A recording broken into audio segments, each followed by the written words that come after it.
Oke, assalamualaikum warahmatullahi wabarakatuh. WhatsApp Bogor, asik. WhatsApp.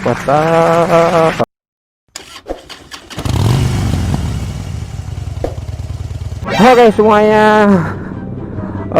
semoga dalam keadaan baik ya semuanya. Oke, assalamualaikum warahmatullahi wabarakatuh. Masih bersama Hamzah, Farid Hamzah Story. Ya, hari ini gue lagi coba pengen jalan-jalan sore aja di kota Bogor yang tercinta ya. Sambil gue sebenarnya pengen ada pembahasan ya. Tadi gue sebelum berangkat sih tadi gue udah berpikir gue coba mau ngangkat yang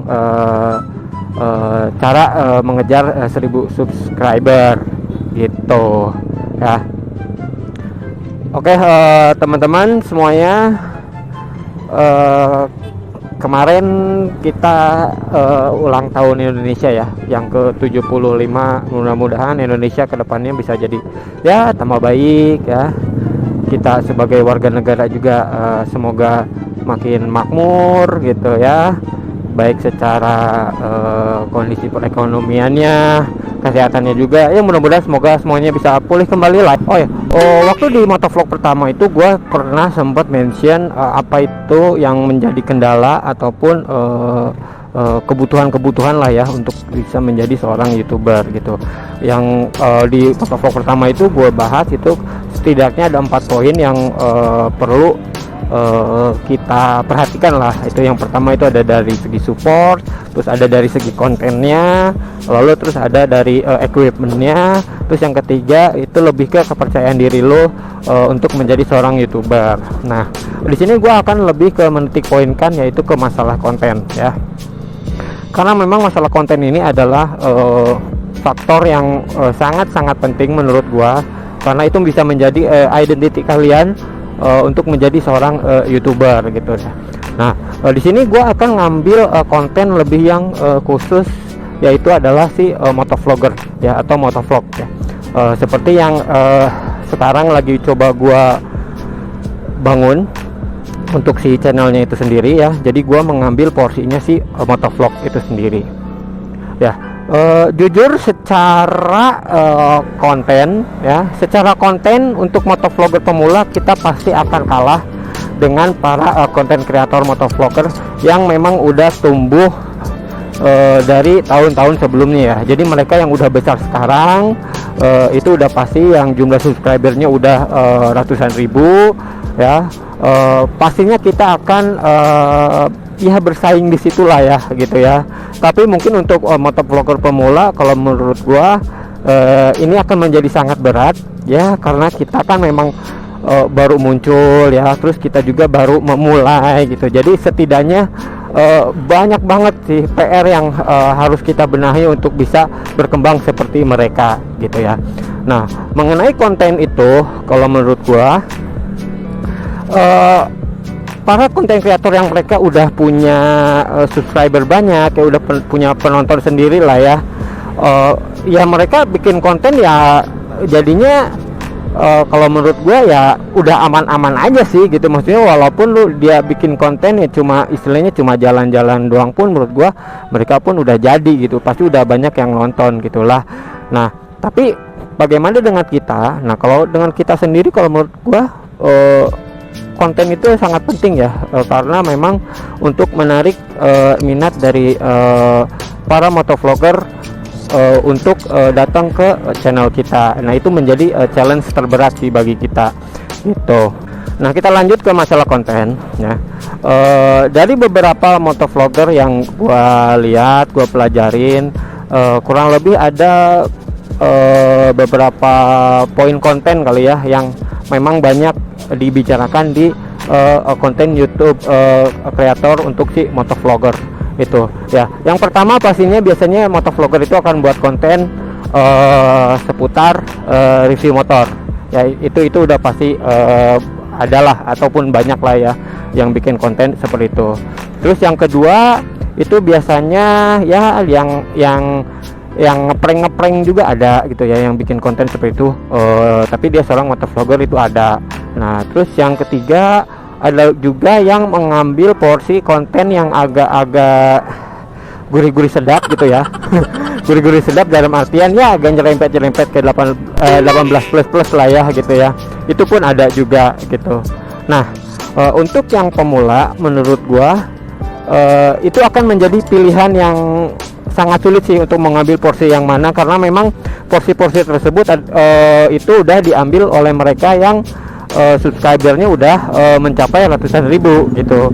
Nah, untuk membuat konten yang memang menjadi identitas kalian bagi YouTuber pemula, khususnya motovlogger, menurut gue itu sangat-sangat sulit banget ya. Itu pun yang gue alamin sekarang gitu ya. Dari gue bikin konten yang pertama gitu, waktu itu kebetulan aja karena jadinya ada crash gitu kan ya, itu pun menjadi poin dari sebuah konten.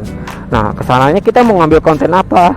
Nah, untuk gue pribadi sampai detik ini pun gue masih bingung untuk bagaimana membuat porsi konten untuk motovlogger pemula gitu, khususnya gua gitu ya.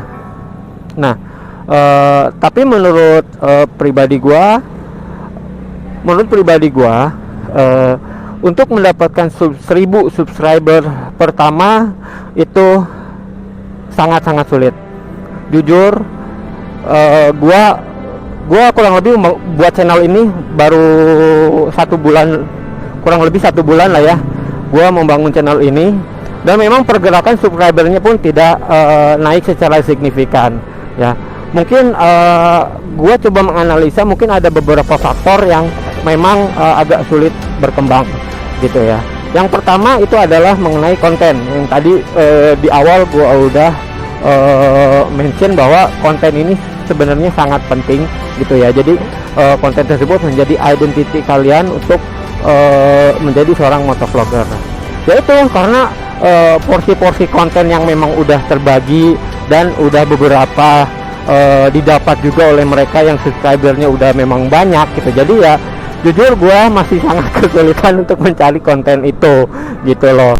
Nah, untuk mencapai 1000 subscriber pertama, menurut gue pribadi ini ya, menurut gue pribadi itu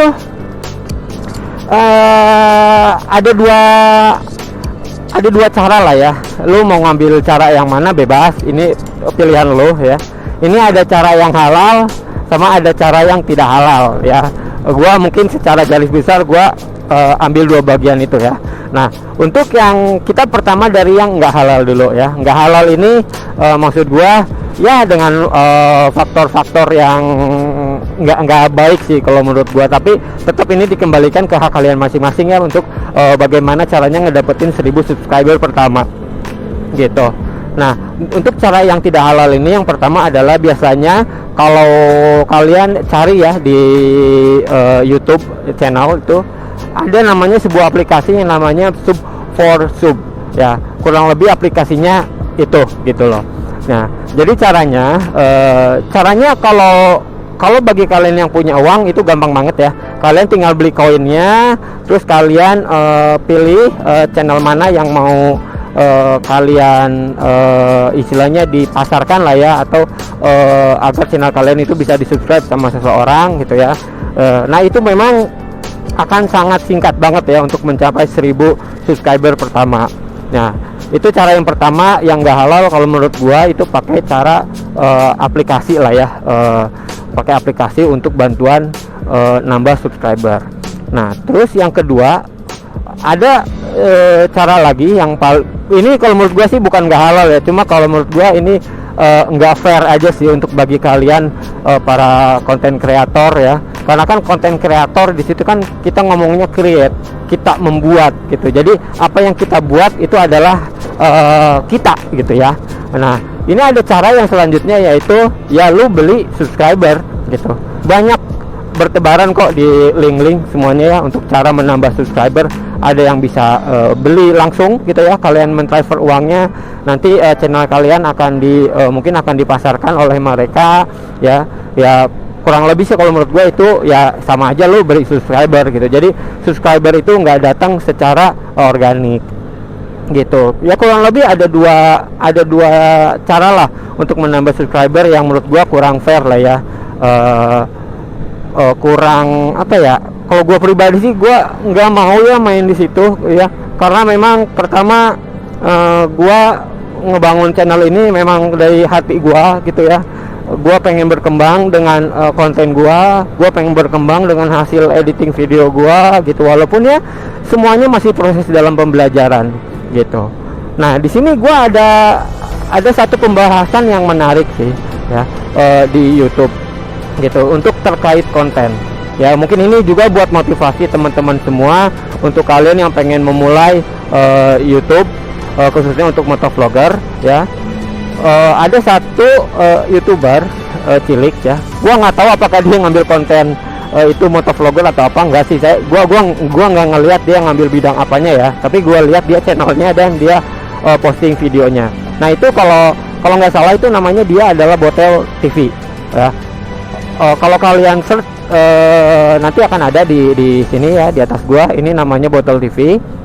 Nah, jadi si bocah ini ya, anak ini tuh dia bikin konten yang menurut gua itu sangat kontroversi. Ya, memang masih banyak lah yang harus diperdebatkan ya. Ya, sebenarnya sih kontennya adalah dia dia nge-review motor Beatnya, lalu dia nge-review katanya ini adalah motor dengan modifikasi Sultan ya. Nah, selepas gua nggak akan ngambil kontroversinya ya, alur ceritanya yang dia ngasih sebuah harga-harga untuk mengenai modifikasinya, harga modifikasinya, gua nggak akan ambil ke arah situ. Tapi yang gua ambil adalah keberanian si bocah ini untuk memulai suatu atau apa ya, keberanian dia dalam mengambil langkah untuk menjadi seorang YouTuber gitu loh. Itu sih ya yang gua ambil gitu ya. Gua nggak akan ngebahas kontroversinya lah ya si bocah ini, bahwa modifikasinya ini salah, ini salah. Tapi gua lebih ke respect bahwa bocah ini bocah loh bro, ini bocah ya, dengan konten yang apa adanya, dengan bahasa yang polos ya. Mungkin untuk masalah harga-harga mungkin dia kurang research atau kurang up to date, gua nggak tahu. Tapi yang jelas dengan kepolosan anak ini dia mau untuk bikin YouTube. Itu sih yang jadi motivasi gua. Ini seorang anak kecil ya, maksud gua ini masih bocah, kalau nggak salah ya masih SMP. Nah, bagi kalian yang memang udah dewasa, yang pengen bikin konten YouTube ini, menurut gua kalian jangan kalah lah sama anak kecil gitu ya. Kalian harus bisa mempelajari bahwa si anak ini mempunyai semangat untuk menjadi seorang YouTuber gitu, terlepas dari kontennya yang kontroversi lah ya gitu. Tapi gua cukup respect ke anak ini ya, karena mau nggak mau anak ini adalah dia anak Indonesia, dia salah satu nantinya akan menjadi penerus bangsa ya. Terus dia udah ngambil position di YouTube dengan ya editing yang apa adanya, dengan tata bahasa yang begitu polosnya. Menurut gue itu jadi poin plus buat si anak ini. Tapi yang cukup disayangkan sih kalau menurut gue itu banyaknya bulian ke anak kecil, ke YouTuber ini. Menurut gue itu sangat disayangkan ya, apalagi bagi kalian yang udah dewasa dan berpikir lebih dewasa gitu. Harusnya bahasa itu tidak ditujukan untuk si anak ini gitu. Kasihan, dia itu masih anak, masih polos, masih banyak banget hal yang harus dipelajarin. Harusnya kita cukup respect ke si anak ini ya, dengan kontroversinya lah ya. Kita harusnya tetap bisa mensupport si anak ini dengan bahasa yang menurut gua bahasa yang sesuai untuk si anak ini, bukan dengan bulian ataupun cacian. Menurut gue itu sangat disayangkan sih, komentar-komentar seperti itu ya. Kalian coba nanti cek sendirilah di linknya. Dan bahkan sampai si Botel TV ini sampai direak oleh beberapa YouTuber juga gitu loh. Dan ya kalian tahu lah ya reaction itu seperti apa gitu ya. Reaction orang kan pasti ada yang mengarah ke ya bulian ya. Kalau menurut gue sih reaction sih nggak ada masalah ya, cuma lebih ke mungkin bahasanya aja ya. Maksudnya kita jangan sampai membuli lah si anak kecil ini, kasihan gitu ya. Karena jujur bulian itu akan terus membekas ke seorang anak sampai dia dewasa gitu. Nah, kita sebagai yang dewasa harusnya jangan sampai seperti itu, bro, gitu ya. Kita harusnya ngedukung lah, nge-support si bocah ini. Nah, kurang lebih tadi yang gue bahas itu adalah si Botol TV itu menjadi salah satu faktor masukan gue ya untuk ngebuat konten YouTube itu. Untuk poinnya yang gue ambil itu adalah bagi kalian yang mau menjadi motovlogger pemula dan kalian baru mau terjun, menurut gua kalian mulai aja dulu ya, dengan peralatan yang apa adanya, dengan apa yang kalian punya, dengan finansial yang kondisi finansial kalian. Jadi intinya kalian mulai aja dulu ya. Untuk konten kalian bisa cari referensi dari beberapa motovlogger lainnya gitu ya. Nah, kurang lebih itu tadi gua bahas untuk 1000 subscriber dengan cara yang tidak halal tadi ya. Nah, sekarang kita pakai dengan cara yang halal ya. Yang cara halal itu adalah sebenarnya yang pertama adalah dari konten ya. Konten kalian gimana caranya bisa menarik perhatian para penonton gitu ya. Jujur secara pribadi gua pun belum ngerasa bahwa konten-konten gua tuh ini menarik bagi mereka gitu. Tapi setidaknya satu poin yang gua ambil adalah gua memulai dulu channel ini ya, gua ngomong apa adanya lah ya. Gua ngomong apa adanya, gua ngejelasin sesuatu, gua pun memberikan informasi sesuatu gitu kan ya. Gua akan jabarkan di atas motor gitu ya. Dan memang untuk menjadi seorang YouTuber itu nggak akan mudah ya. Kalian bicara di atas tunggangan lo, terus menurut gue itu nggak akan mudah gitu. Terus lu pun ngerekam kejadian di jalan gitu, dan yang memang akhirnya akan menjadi suatu topik pembahasan yang akan menjadi menarik. Nah, itu sih menurut gua challenge-nya di situ ya, untuk jadi seorang YouTuber gitu di masalah konten ya. Nah, itu karena konten tadi yang udah banyak bertebaran lah di YouTube porsi-porsinya. Nah, kita mencari identitinya tuh di mana sih gitu ya. Jawaban para setiap kreator motovlogger pasti akan beda-beda ya.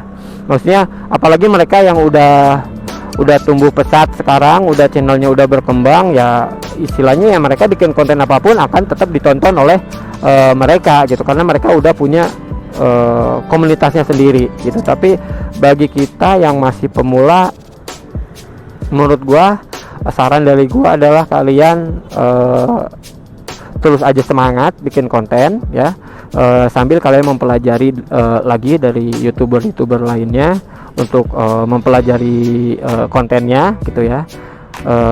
Kalian jangan sedih, jangan ngerasa down lah ya dengan kondisi kalian untuk menjadi seorang motovlogger gitu. Apalagi dengan kalian yang punya motor yang apa adanya gitu ya. Kalau menurut gua motor itu memang jadi faktor yang penting juga memang ya, karena mau nggak mau kalau kita lihat para konten motovlogger itu kebanyakan mereka kalau udah punya moge pasti subscribernya banyak ya. Tapi gua ngasih semangat ke kalian, bagi kalian yang masih punya motor apa adanya seperti gue ya. Ini Mio Jet tahun berapa nih, kalau nggak salah ini tahun 2012 ya. Pokoknya gue bikin dulu aja deh ya. Intinya kalian tetap semangat terus gitu. Gue udah nyampe bro, nggak kerasa. Oke, semuanya thank you guys. Nanti kita akan bahas lagi ya di next video. Oke, bagi teman-teman yang suka dengan konten gua minta kalian support channel ini ya. Jangan lupa like, komen, dan subscribe ya. Mudah-mudahan channel ini bisa bermanfaat bagi kalian ya, terutama untuk para motovlogger Bogor ya. Kalau kita mau collab boleh, ayolah, mangga, kapan, saya mah siap aja gitu ya. Jadi intinya gue berterima kasih kepada subscriber yang sudah mensupport channel saya. Semoga saya pun bisa menjadi lebih baik lagi ke depannya, dan channel ini berkembang dengan sempurna. Oke, intinya semua, assalamualaikum warahmatullahi wabarakatuh.